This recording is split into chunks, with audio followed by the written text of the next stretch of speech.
So my vegan journey began 22 years ago. I was very fortunate to be raised vegetarian, so I've never eaten meat. I was raised with two rules growing up, which was don't hurt anybody, which meant don't hurt your brother's body or sister's body or a cow's body or a chicken's body, don't hurt any body, and always question authority.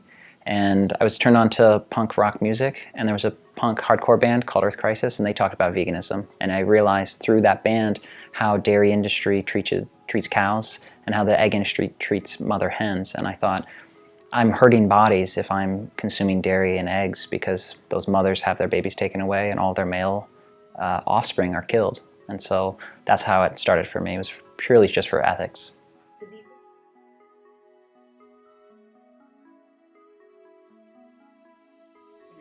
Yeah, I've been an activist all my life, and so issues of compassion, sustainability, and justice are always been a focus of my work. And so to do documentaries about animal agriculture or about how animals are treated or the negative impacts of eating animals on human health, that all fits into that compass.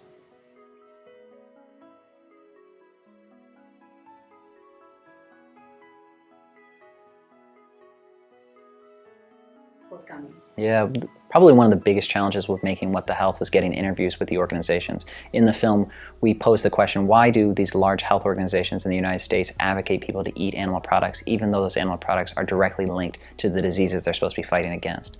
So we spent months trying to get interviews with these organizations, and that was a huge challenge. But also just uncovering the information that has been intentionally hidden was a big challenge of making that film as well.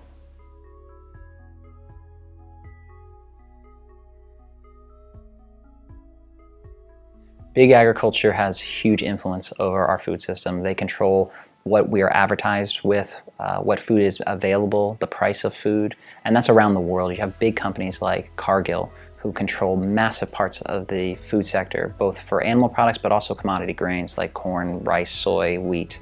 And so these industries and these companies have massive influence around the entire world, and they influence how accessible and how affordable food is.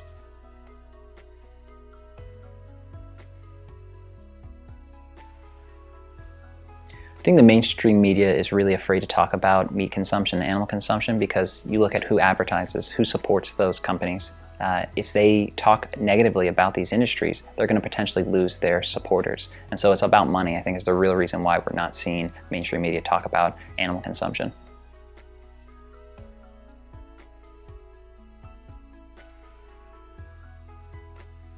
The responses from my films has been phenomenal. We've had people from around the world being inspired to change their lifestyle, to change how they eat.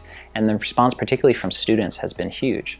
We've had medical students who have had their eyes totally open to the idea that eating animals is associated with lifestyle-related diseases. We've had environmentalists, lifelong environmentalists, had their eyes open to the impact of raising animals for food, even though they thought they were doing everything they could possibly do to help the planet, realizing that their diet had more impact than anything else. And then animal lovers as well, people who care deeply about dogs and cats but never thought about the animals that they're eating and been influenced by these films. And so I feel really inspired that people are waking up and have open hearts to the messages.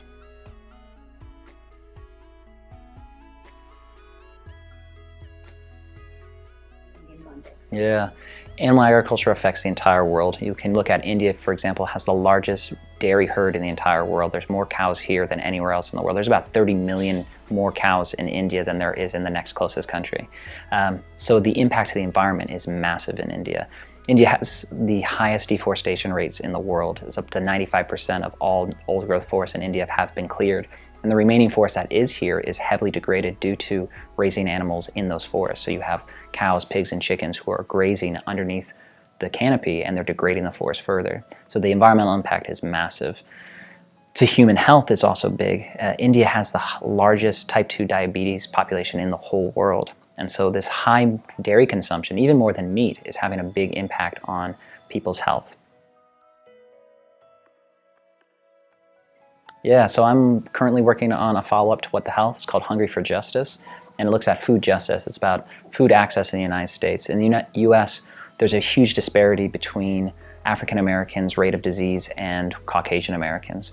African Americans suffer from heart disease, 30% more likely to die from it. They're twice as likely to die from type 2 diabetes, twice as likely to die from stomach cancer, and it goes on and on. So the film looks at why is that? Why is it that African Americans suffer from such higher rates of disease? And what are the links between diet, disease, poverty, institutionalized racism, and government corruption? So it's a heavy investigative film, but I think it's going to be really powerful.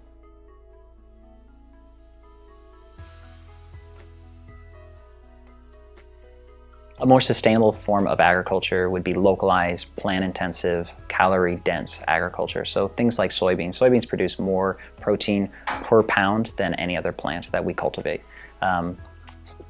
Brown rice versus refined white rice is a better option. Something like quinoa is a high protein, high calorie, really positive food that we could be growing on small scale, but localized small scale. I think we need to get away from monoculture. We need to get away from large scale agriculture because that's where we see the really negative side effects. Organic, obviously, non-GMO. Going back to a more natural way of eating is going to be the biggest benefit we're going to see to the planet.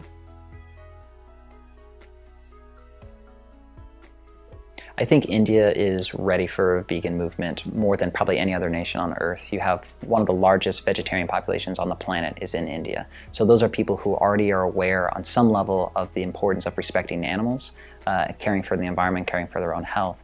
And so vegetarians are so much easier to become vegan. And so I think India is absolutely ready and is needed. India's second largest population on earth as well. So whatever India does is going to influence the entire world. And so I'm very excited for the vegan movement that's happening here.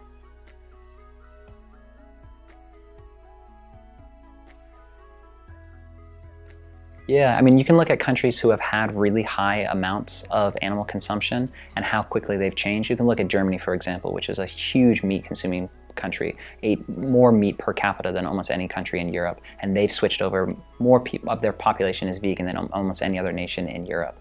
So you can see countries make a massive shift because the information is there. And so I think as more and more Indians become informed of the true impacts of animal agriculture, the quicker we're going to see this transition happen.